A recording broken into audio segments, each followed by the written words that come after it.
السلام عليكم.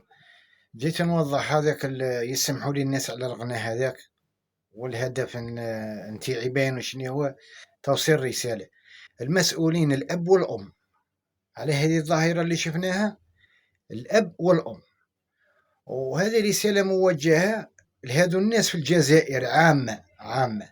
كي هذم البنات هذم لابد عندهم كما نقولوا الأقارب تاعهم، عمها، خالها. هذا الفيديو راه عنده مليون مشاهدة. شو التعليقات، الكل يحبزوا فيهم، الكل يشجعوا فيهم، الكل إلا من رحم ربي. المشكل وراه لو كان يروح ينصحها خالها أو عمها أو ما يقبلوش، الأم تاعها ما تحبش، هي مش متخلقة. الأخ نتاعها ينصحها ما تقبلش. لهذا السبب رانا في مجتمع من جهة واضح باين كما الشمس.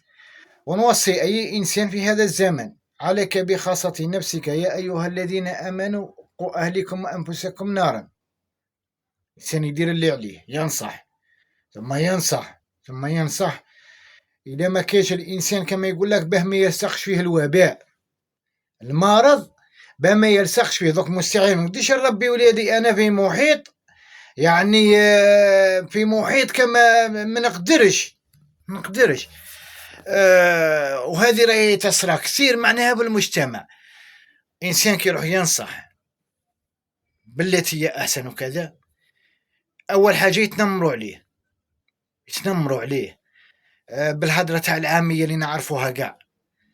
كي رحنا للشرع، وش يقول الشرع؟ الدين: وأجرهم أجرا جميلا وعليك بخاصة نفسك. كل واحد فيما بعد يتحاسب وحده، خلاص. والأمورات الأخرى موش الإنسان اللي طبقهم من الهوى نتاعو. الشرع في وقت الرسول صلى الله عليه وسلم عنده الناس الخاصين نتاعو يسلموا الإنسان للي يقوموا عليه الحد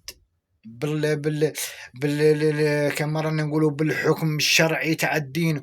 وكما رانا في ذا الوقت أيضا الإنسان ما يقدرش يتعدى، كاين أمورات هما اللي يتحاسبوا عليهم فيما بعد. إنسان ينصح كما راني قلت، وفي تالي ما عليك إلا بخاصة نفسك. واحد يراعي عائلته اللي هو مسؤول عليها، ويربي الأبناء نتاعو واللي واجب عليه يديرو، والحاجة اللي كما يقول لك الله يهدي مخلق. ويسمحوا لي أي ناس يشوفوا الفيديو هذا على الموسيقى هذيك. بارك الله فيكم.